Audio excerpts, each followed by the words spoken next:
नमस्कार साथियों, आज हम एमएस एक्सेल के जितने भी इंपॉर्टेंट क्वेश्चन हैं उसका हम मतलब हर टॉपिक वाइज उसके हम क्वेश्चन करेंगे। और इसके कम से कम हम 150 या 200 क्वेश्चन के लगभग करेंगे, जितने भी एग्जाम में आए हुए क्वेश्चन हैं। और जो अदर हमारे जो क्वेश्चन एमएस एक्सेल के बनते हैं वो सारे हमने आज क्वेश्चन पुटअप किए हैं, तो उनको हमारे को करना है।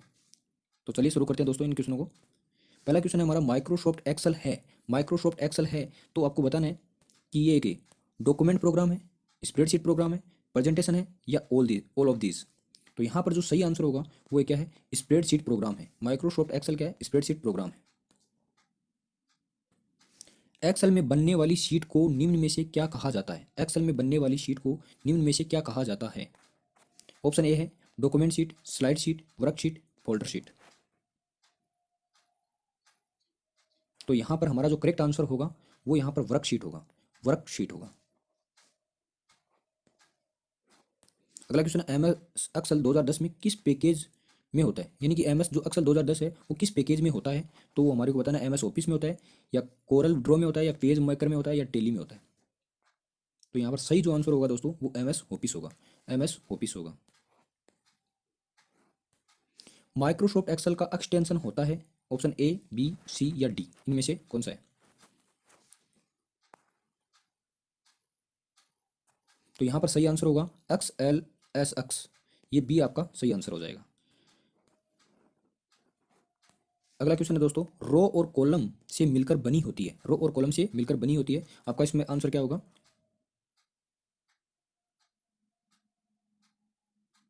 तो यहाँ पर सही आंसर होगा वर्कशीट, वर्कशीट। माइक्रोसॉफ्ट एक्सेल 2010 में कुल कितनी पंक्तियां होती हैं।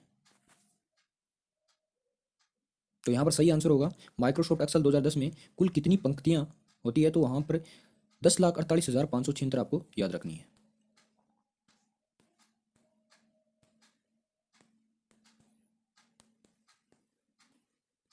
अगला क्वेश्चन है, माइक्रोसॉफ्ट एक्सेल 2010 में बनाई गई फाइल का पूर्व निर्धारित नाम होता है। माइक्रोसॉफ्ट एक्सेल में 2010 की बात चल रही है, तो उसमें बनाई गई जो फाइल होती है उसका पूर्व निर्धारित नाम होता है। Option A worksheet first, book first, file first और डॉक्यूमेंट फर्स्ट। तो दोस्तों यहाँ पर जो हमारा आंसर होगा वो बुक फर्स्ट होगा, बुक फर्स्ट यहाँ पर हमारा आंसर होगा। माइक्रोसॉफ्ट एक्सेल में प्रथम व अंतिम स्तंभ का नाम होता है।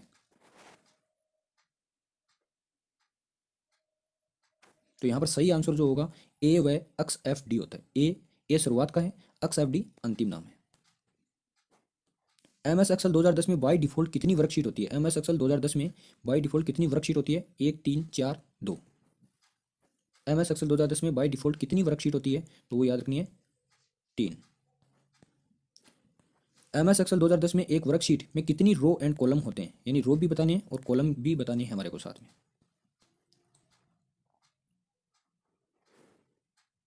तो यहाँ पर सही आंसर जो होगा 10,48,576, ये हमने पहले भी कर लिया था। और 16,384 हमारे पास यहाँ पर कॉलम होते हैं, ये हमारे पास रो होती है। अगला क्वेश्चन है, रो और कॉलम के इंटरसेक्शन या जो कटाव को हम क्या कहते हैं। इंटरसेक्शन या कटाव को हम क्या कहते हैं। जो रो और जो कॉलम का जो कटाव होता है उसको हम क्या कहते हैं। तो उसको दोस्तों हम क्या कहते हैं, सेल कहते हैं। एक से अधिक क्रमिक सेलों का चयन करके उनको एक सेल में परिवर्तित करने की प्रक्रिया कहलाती है। एक से अधिक क्रमिक को यानी सेल का चयन करके उनको एक सेल में परिवर्तित करने की जो प्रक्रिया है, यानी 2-3 सेलों को हमने एक जगह मर्ज कर लिया, अर्थात हम कह सकते हैं इसका आंसर क्या होगा, मर्ज होगा। अगला क्वेश्चन हमारे पास, एम एस एक्सेल 2010 में सेल में कमेंट लिखने को क्या कहते हैं। सेल में कमेंट लिखने को क्या कहते हैं। एम एस एक्सेल 2010 में सेल में कमेंट लिखने को क्या कहते हैं। तो इस क्वेश्चन का हमारा आंसर जो होगा वो होगा सेल टिप। निम्नलिखित में से कौन सा तरीका सेल के कंटेंट में बदलाव करने के लिए सही है। सेल का जो कंटेंट होता है उसमें बदलाव करने के लिए जो सही है, तो सेल पर हम डबल क्लिक करके और बदलाव कर सकते हैं। तो ये हमारा बिंदु सही है यहाँ पर।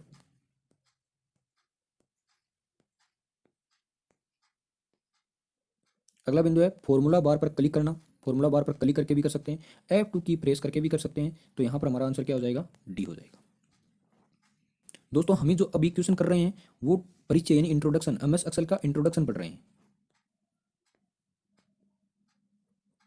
सेल एड्रेस वर्कशीट के डिस्प्ले में होता है, यानी कि मैं डिस्प्ले में होता है। तो यहाँ पर हमारे को बताना है, ये क्वेश्चन बहुत इंपॉर्टेंट है। सेल एड्रेस वर्कशीट के किस में डिस्प्ले होता है, ये हमारे को बताना है। फॉर्मूला बार में होता है, नेम बॉक्स में होता है, स्टेटस बार में होता है, या जो आपका ये फॉर्मेट टूल बार है उसमें होता है।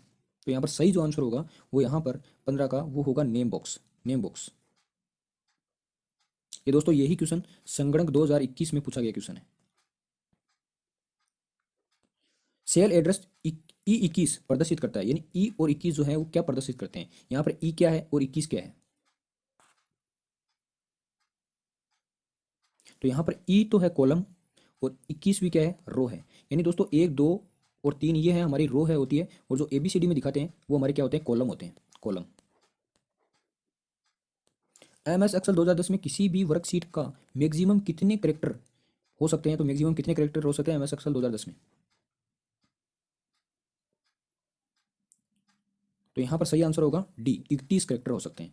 निम्न में से कौन से अक्सल है जो टर्म नहीं है, निम्न में से कौन सा अक्सल का टर्म नहीं है। तो देखो सेल्स होती है वो है, कॉलम है वो भी होते हैं, रो होते हैं वो भी होते हैं, डॉक्यूमेंट्स दोस्तों MS वर्ड में होते हैं, इसलिए यहाँ पर ये हमारा बिंदु कैंसिल हो जाएगा।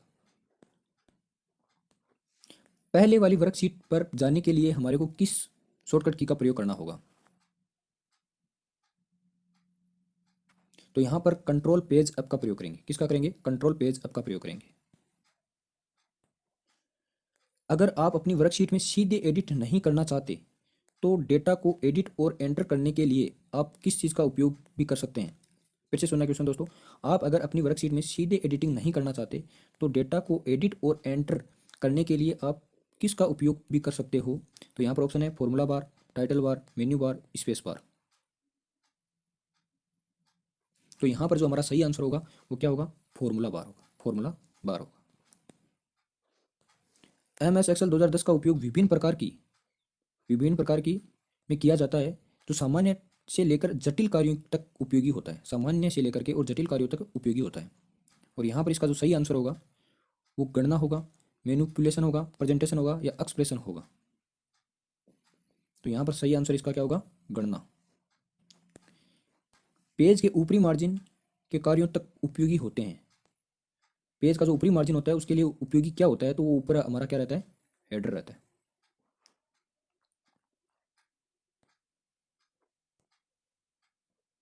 अगला क्वेश्चन हमारे पास है, निम्न में से कौन से करेक्टर का प्रयोग फोल्डर या फाइल नामित करते समय नहीं किया जाता। तो दोस्तों इस चिन्ह का भी प्रयोग नहीं करते, इस चिन्ह का भी प्रयोग नहीं करते, इस चिन्ह का भी प्रयोग नहीं करते। तो यहाँ पर आंसर क्या हो जाएगा, फोल्डर या फाइल नामित करते समय पूछा है दोस्तों। एक पृथक शीट में स्थित सेल से डाटा या आंकड़ों को प्राप्त करना कहलाता है। एक पृथक शीट से स्थित जो सेल से डाटा या आंकड़ों को प्राप्त करना क्या कहलाता है। तो इसमें से क्या आंसर होगा, तो यहाँ पर सही आंसर होगा रेफरेंसिंग, रेफरेंसिंग। MS एक्सेल 2010 में टेम्पलेट फाइल का एक्सटेंशन होता है, टेम्पलेट फाइल का पूछा है, यहाँ पर टेम्पलेट फाइल का पूछा है, ना कि MS एक्सेल में टेम्पलेट फाइल का पूछा है। तो यहाँ पर सही जो आंसर होगा वो यहाँ पर सी ऑप्शन हमारा करेक्ट होगा, XLTX होगा। अगला क्वेश्चन है, MS एक्सेल में डेटा किस में रखा जाता है। MS एक्सेल में डेटा किस में रखा जाता है। तो रो कॉलम को मिला करके और किस में रखा जाता है, सेल में रखा जाता है। तो यहाँ पर सही आंसर क्या हो जाएगा, सी हमारा सही आंसर हो जाएगा। अगला क्वेश्चन है दोस्तों, एक सेल की रेंज के द्वारा प्रदर्शित होती है। तो सेल की जो रेंज होती है वो किसके द्वारा प्रदर्शित होती है। तो A6.A8 लिख रखा है, यहाँ पर हमारे को देखना है, यहाँ पर कोमा लगा रखी है सिर्फ, और इसमें माइनस का चिन्ह लगा रखा है। तो यहाँ पर जो बी ऑप्शन है वो हमारा यहाँ पर करेक्ट है। शेषफल निकालने के लिए कौन सा फंक्शन आप उपयोग कर सकते हो। तो शेषफल निकालने के लिए हमारे को किसका प्रयोग करना होगा, मोड का प्रयोग करना होगा। MS एक्सेल क्या है। तो विंडो पर आधारित एक प्रोसेस पैकेज है, विंडो पर आधारित एक स्प्रेडशीट पैकेज है, डॉक्यूमेंट पर आधारित स्प्रेडशीट पैकेज है, और डॉक्यूमेंट्स पर आधारित एक प्रोसेस पैकेज है। तो यहाँ पर सही आंसर जो होगा वो स्प्रेडशीट पैकेज है, बी ऑप्शन हमारा सही हो जाएगा। जब आप एक से अधिक रिफ्रेश डेटाबेस डेटा शीट पर काम कर रहे होते हैं तो यह शीट्स कहलाती है। यानी जब आप एक से अधिक रिफ्रेश डेटा शीट पर काम कर रहे होते हैं तो वो शीट्स क्या कहलाती है। तो सही यहाँ पर जो आंसर होगा वो क्या होगा, रिफ्रेंसिंग मल्टीपल, रिफ्रेंसिंग मल्टीपल होगा, यह आंसर सही हो जाएगा। MS एक्सेल 2010 में किसी कॉलम की डिफ़ॉल्ट चौड़ाई कितनी होती है। MS एक्सेल में कॉलम की पूछी है, कॉलम की पूछी है डिफ़ॉल्ट चौड़ाई। तो यहाँ पर सही आंसर जो होगा वो 8.43 पॉइंट होगा, 8.43 पॉइंट होगा। सबसे पुराना स्प्रेडशीट पैकेज निम्न में से कौन सा है। दोस्तों ये 2021 में पूछा गया क्वेश्चन है संगणक की एग्जाम में। सबसे पुराना स्प्रेडशीट पैकेज निम्न में से कौन सा है। तो वो आपका जो आंसर होगा इसमें वो VGKL होगा, VGKL। निम्न में से कौन सा स्प्रेडशीट का प्रकार है? स्प्रेडशीट का प्रकार है तो यहाँ पर जो हमारा आंसर होगा वो लोटस 1 2 3 भी होगा, MS एक्सेल भी होगा और सॉफ्टकेल, और यानी कि कह सकते हैं ऑल ऑफ दीज सारे आंसर होंगे। एक्सेल एप्लीकेशन विंडो में सबसे ऊपर होता है, सबसे ऊपर होता है, तो सबसे ऊपर क्या होता है दोस्तों? हमारा क्या होता है? टाइटल बार होता है। एक प्राथमिक दस्तावेज है जो डाटा को स्टोर करने एवं कार्य करने के लिए इस्तेमाल किया जाता है। इसमें पंक्तियों और स्तंभों के रूप में सेल व्यवस्थित किया जाता है। पंक्तियों और स्तंभों के रूप में सेल व्यवस्थित किया जाता है, तो उसको हम क्या कर सकते हैं? वर्कबुक कह सकते हैं, या वर्क स्पेस कह सकते हैं, स्प्रेडशीट या वर्कशीट, ये उपयुक्त में से कोई नहीं। तो यहाँ पर जो हमारा करेक्ट आंसर होगा वो स्प्रेडशीट या वर्कशीट होगा, स्प्रेडशीट या वर्कशीट होगा। एक सेल में अधिकतम कितने वर्ण हो सकते हैं? सेल में वर्ण पूछे हमारे से, वर्ण पूछे तो वर्ण जो होंगे वो 32,767 होंगे, 32,256 होंगे, 16,256 होंगे। तो यहाँ पर जो करेक्ट आंसर जो होगा हमारा वो होगा 32,767। एक स्प्रेडशीट से मिलकर बनी होती है, एक स्प्रेडशीट से मिलकर बनी होती है तो रो और कॉलम, और यदि दोनों की बात करें तो रो और कॉलम, ये हमारा आंसर सही हो जाएगा। अगला क्वेश्चन है हमारा, किसी वर्कशीट में एक्टिव सेल किस प्रकार डिस्प्ले होती है? एक्टिव सेल, एक्टिव जो सेल होते हैं वो किस प्रकार डिस्प्ले होती है? तो यहाँ पर जो हमारा करेक्ट आंसर जो होगा इसमें वो डार्क विस्तृत बॉर्डर होगा, डार्क विस्तृत बॉर्डर, यानी सी ऑप्शन यहाँ पर सही है। अगला क्वेश्चन है कि किसी वर्कशीट में टाइप किए गए कंटेंट को स्वीकार करने के लिए उपयोगकर्ता किस कुंजी का प्रयोग करता है? यहाँ पर पूछा क्या गया है, किसी वर्कशीट में टाइप जो किए गए जो कंटेंट है उसको यदि आप स्वीकार करना चाहते हो तो उसके लिए किस कुंजी का प्रयोग करना है? तो यहाँ पर जो हमारा करेक्ट आंसर होगा वो दोस्तों इंटर होगा, यानी इंटर का प्रयोग करके हम क्या कर सकते हैं? कुंजी का प्रयोग करके हम क्या कर सकते हैं? उसको स्वीकार कर सकते हैं।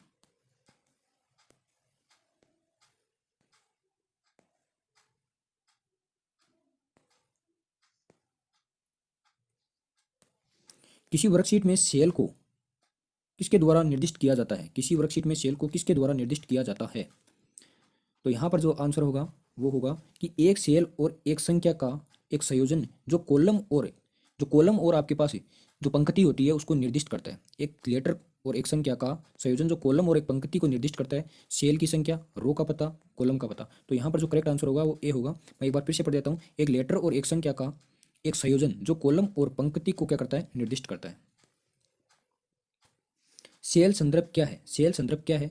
तो ये वर्कशीट में सेल की रेंज को संदर्भित भी करता है और इसमें एक फॉर्मूला में इस्तेमाल किया जाता है जिसमें वास्तविक मान या जो डेटा प्राप्त होता है। तो यहाँ पर सही करेक्ट आंसर जो होगा वो सी होगा, यानी ए भी सही है, बी भी सही है। वर्कशीट में सेल रेफरेंस बाय डिफॉल्ट होता है। वर्कशीट में सेल रेफरेंस जो होता है वो बाय डिफॉल्ट क्या होता है? तो यहाँ पर रिलेटिव होगा, एब्सोल्यूट होगा, या बोथ एंड बी होगा। तो यहाँ पर करेक्ट आंसर होगा वो रिलेटिव होगा। क्या होगा? रिलेटिव होगा। वर्कशीट में सेल रेफरेंस के प्रकार हैं। तो यहाँ पर वर्कशीट में सेल रेफरेंस के प्रकार पूछे तो रिलेटिव भी होता है, एब्सोल्यूट भी होता है और मिक्स्ड रेफरेंस भी होता है, यानी उपयोग सभी आंसर होगा। आप वर्कशीट के सेल में किस प्रकार के डेटा को एंटर कर सकते हैं? आप वर्कशीट के सेल में किस प्रकार के डेटा को एंटर कर सकते हैं? तो यहाँ पर दोस्तों हम लेबल्स, वैल्यूज एंड फॉर्मूला को कर सकते हैं। लेबल्स एंड वैल्यूज के भी कर सकते हैं, वैल्यूज एंड फॉर्मूला को भी कर सकते हैं, और फॉर्मूला यानी कि लेबल्स भी आता है उसमें, वैल्यू भी आती है और फॉर्मूला, तीनों आते हैं। तो यहाँ पर हमारा आंसर क्या होगा? ए। वैल्यू एंट्री किन से मिलकर बनती है? वैल्यू एंट्री है वो किन से मिलकर के बनती है? तो यहाँ पर संख्या से, गणितीय चिन्ह से, दशमलव से, या सभी से? तो यहाँ पर सभी से आंसर। MS एक्सेल 2010 में बनी हुई जो फाइल के प्रत्येक पेज को कहते हैं, तो प्रत्येक फाइल के पेज को हम क्या कहते हैं? तो उसको हम दोस्तों पृष्ठ कहते हैं, पृष्ठ। यहाँ पर MS एक्सेल 2010 में बनी हुई जो फाइल है उसके प्रत्येक पेज को पूछा है तो उसको हम क्या कहेंगे? पृष्ठ कहेंगे। सॉरी दोस्तों, यहाँ पर हमने गलत बता दिया इसका आंसर, इसका वर्कशीट होगा। क्या होगा? वर्कशीट होगा।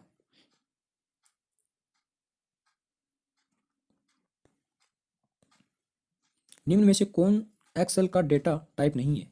तो नंबर उसमें टाइप होते हैं, कैरेक्टर होते हैं, टेक्स्ट होता है, डेट होती है। तो यहाँ से हमारे को बताना है कि टाइप नहीं होते, वो हमारे को आंसर देना है। तो यहाँ पर जो है वो कैरेक्टर है, वो यहाँ पर नहीं होते, नंबर, टेक्स्ट और डेट, यानी इसका आंसर बी हो जाएगा। एक्सेल वर्कशीट में एक सेल उसी प्रकार कार्य करता है जिस प्रकार विंडोज ग्राफिकल यूजर इंटरफेस में कार्य करता है। तो यहाँ पर टेक्स्ट बॉक्स यहाँ पर हमारा सही आंसर होगा। क्या होगा, टेक्स्ट बॉक्स। निम्न में से कौन सा वेद सेल एड्रेस नहीं है, वेद सेल एड्रेस नहीं है, तो वेद कौन सा नहीं है, यू अक्स पहले आता है, यानी कि जो एबीसीडी के अक्षर होते हैं वो पहले ही आते हैं, इसमें भी पहले, इसमें भी पहले, इसमें नंबर पहले आ गया, तो यही हमारा आंसर हो जाएगा। एक्सेल में एक रो की अधिकतम ऊंचाई कितनी हो सकती है, रो की ऊंचाई पूछी है, तो रो की जो ऊंचाई होती है वो दोस्तों 409, 255 या 500 या इनमें से कोई नहीं। तो यहाँ पर जो करेक्ट आंसर होगा वो हमारा होगा 409।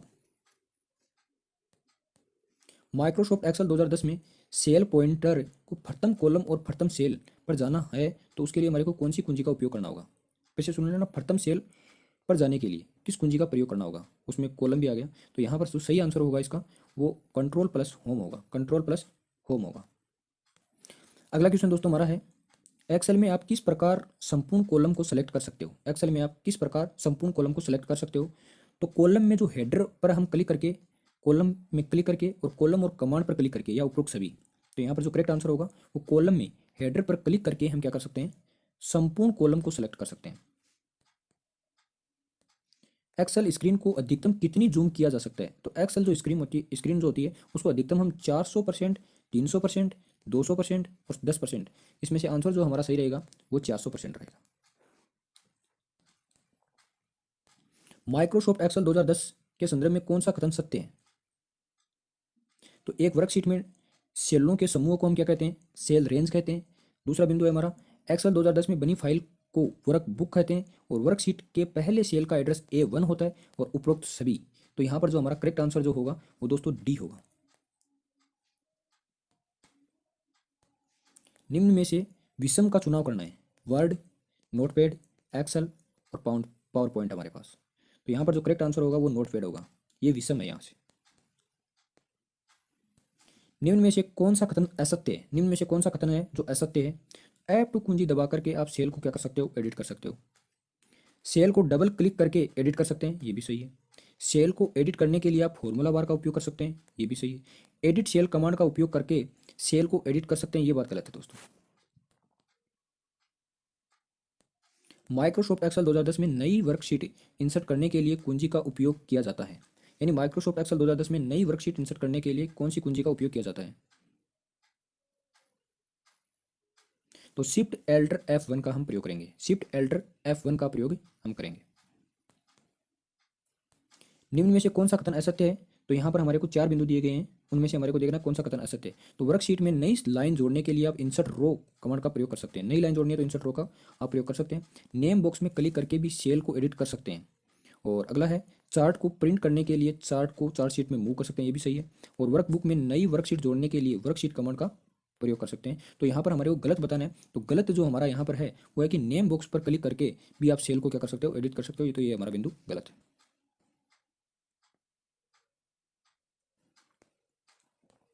MS एक्सेल में आप किस प्रकार का, यानी किस प्रकार की एक सेल को सक्रिय कर सकते हैं, किस प्रकार की सेल को आप क्या कर सकते हो, सक्रिय कर सकते हो। तो टैब कुंजी के द्वारा, सेल पर क्लिक करके और एरो कुंजी के द्वारा। तो यहाँ पर जो हमारा आंसर होगा वो उपरोक्त सभी होगा, यानी टैब के द्वारा भी कर सकते हैं, सेल के द्वारा भी कर सकते हैं और एरो कुंजी के द्वारा। किसी डाटा रेंज को उसी वर्कबुक में या उस वर्कबुक की जो अन्य वर्कशीट पर ड्रैग करने के लिए आप किस कुंजी का उपयोग करोगे, यानी दोस्तों किसी डेटा रेंज को उसी वर्कबुक की अन्य वर्कशीट पर ड्रैग करने के लिए किस कुंजी का उपयोग किया जाएगा, तो टैब कुंजी, ऑल्टर कुंजी, शिफ्ट कुंजी या कंट्रोल कुंजी। तो यहाँ पर करेक्ट आंसर होगा कंट्रोल कुंजी।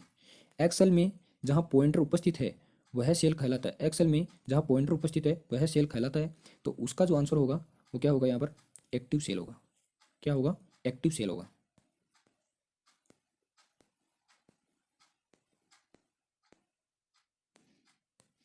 सेल पॉइंटर को अगली शीट पर ले जाने हेतु किस कुंजी का प्रयोग किया जाता है, सेल पॉइंटर को अगली शीट पर ले जाने हेतु किस कुंजी का प्रयोग होता है। तो सेल पॉइंटर को यदि आप अगली शीट पर ले जाना चाहते हो तो उसके लिए हमारे को क्या प्रयोग करना होगा, तो कंट्रोल पेज डाउन होगा, कंट्रोल पेज डाउन होगा। और अगला क्वेश्चन हमारा ये होगा, डेटा को आसानी से समझने के लिए निम्न में से किस ऑप्शन का उपयोग करके उसे वर्कशीट में व्यवस्थित किया जाता है, यानी डेटा को आसानी से समझने के लिए निम्न में से किस ऑप्शन का उपयोग करके और आप वर्कशीट में उसे व्यवस्थित कर सकते हो। तो यहाँ पर जो करेक्ट आंसर होगा वो हमारे पास ऑटो फॉर्मेटिंग होगा, और या स्टाइल लागू करना, या फ़ॉन्ट बदलना, या उपयोग सभी। तो यहाँ पर आंसर होगा हमारा उपयोग सभी। दोस्तों अगला हमारा जो बिंदु रहेगा वो रहेगा फाइल टेप। फाइल टेप से जितने भी इंपॉर्टेंट क्वेश्चन बनेंगे उनको देखेंगे।